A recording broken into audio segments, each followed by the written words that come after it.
Ang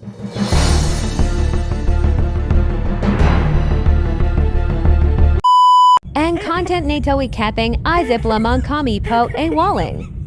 Pinapadaman for entertainment purposely lang po _kaboards blog _. Pare. Ay, dito pala kayo? Uy, kamusta na pala yung inaanak ko? Uy, kapitan, tara rito, kapitan. Kamusta na pala yung inaanak ko, pare? Ha? Okay naman. Ang ganda ng bahay mo, maasenso ka na. Siya nga pala, may ibibigay ako sa'yo. Pasensyahan mo na yan, ha? Huwag mo akong kalimutan sa darating na halalan. Uy, kapitan, ikaw, baka gusto mo mag-ano kay pare, mabait to, maraming kakilala to. Ano ka nagawad ka? Oo. Eh, di ba? Dismiss lang ang alam mo dito sa barangay? Maingay, pare. Ayan, nakat kay ka na eh. Bibigyan pa kita kapag nanalo tayo. Eh, anong gagawin mo sa barangay? Magmamarites? Huwag ka nang maingay. Basta ako nang bahala. Huwag kang maingay dyan, pare. Magkumpare naman tayo. Kapitan! Ano masasabi mo, kapitan? Nagawad mo pala? Ay, na, kapitan. Ayun si kapitan. Lapit din si kapitan sa'yo.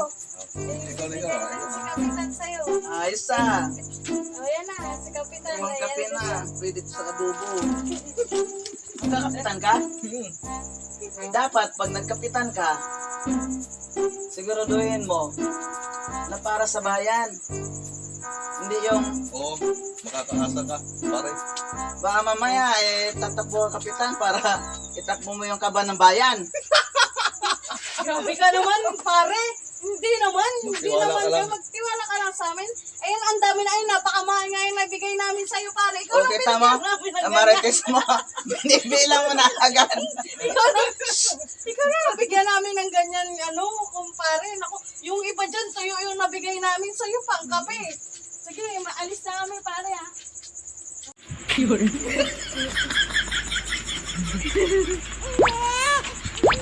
Ayos to ah. Dami ah.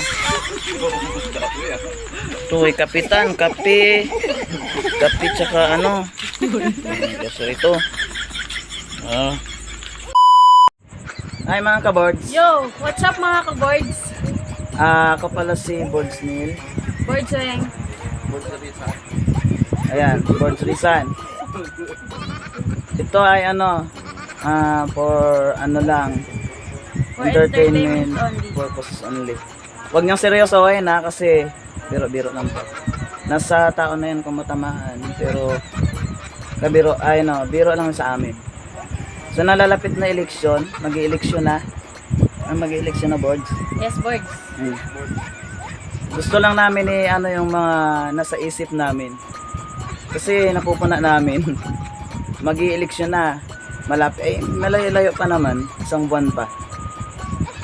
Ang dami namin napapansin sa labas, nakangiti na malayo pa. Oo nga mga ka-boards. Nakangiti. Pero nung wala pang schedule yung eleksyon, kahit mabanggaan ka dyan hindi ka pinapansin. Pero ngayon malayo pa, nakangisi na. Kahit hindi namin masyado kakilala o kaklose, nag-hi sa amin. Kilala kami. Legit yan, di ba boards? Mga ka-boards, di ba? Yes, boards. Ngayon, ang lang namin doon, ikaw pagtatakbo ka ng kagawad, gawin mo ka anong tungkulin mo. Hindi yung tatakbo ka tapos yung alam mo lang sa barangay magchichismis, pagmamarites, yon, upo ka bilang kagawad, chismis lang ang alam mo dito sa barangay. Di ba ka boards? Yes. Kayo, ano masasabi nyo? Sana lahat ng mga tumatakbo ngayon, maging tapat sila sa tungkulin nila at huwag maging kurakot para umasenso naman yung bayan natin at saka yung mga barangay natin. Diba tama, boards? Tama. Tapos ikaw, pag halimbawa tatakbo ka ng kapitan, dapat Kapitan. pangalagaan mo yung kapakanan ng bayan, kapakanan ng barangay. Bayan muna, hindi yung tatakbo ka kagawad. Tapos yun pala yung kaba ng bayan itatakbo mo. dapat tatakbo ka bilang kapitan para sa bayan. True. Hindi yung tatakbo ka, kapitan, para itakbo mo yung kaban ng bayan. Di ba? Yes, boards. Oh, sangguniang kabataan na naman. Para sa mga kabataan, dapat magiging modelo ka. Hindi yung tatakbo ka bilang ski chairman. Para yung mga dapat magiging modelo ka magiging ano sa mga kabataan, yung mga magagandang ano bala, kumbaga ikaw yung leader noon sa mga kabataan. Dapat ipakita mo na maayos yung tungkulin mo bilang modelo. Yes. Pag nakita kasi nilang ng mga kabataan na maganda yung gawa mo, yung ano mo sa katungkulan mo, susundin nila yon. Magiging maganda yung takbo ng mga kabataan dito sa barangay. Hindi yung tatakbo ka, ski. Pag na-chairman ka na, pag nag-ano ka na, maghihintay ka na ng sahod. Tapos wala ka dito sa barangay. Ilang buwan kung saan-saan ka na lugar, doon ka magstay. Pero yung sahod, tumatanggap ka. Tapos ngayon, yung project, pag may project nga, ang bilis-bilis mo gumalaw pagdating sa kubrahan ng pang-project. Tapos yung project, wala ka namang nagawa. Tatapos na lang yung termino mo, wala kang nagawa. Kumbaga, ginagamit mo na yung pagiging ski chairman mo para sumikat dito sa barangay, magpasikat na ski chairman ka. Pero wala ka namang project. Ano yun?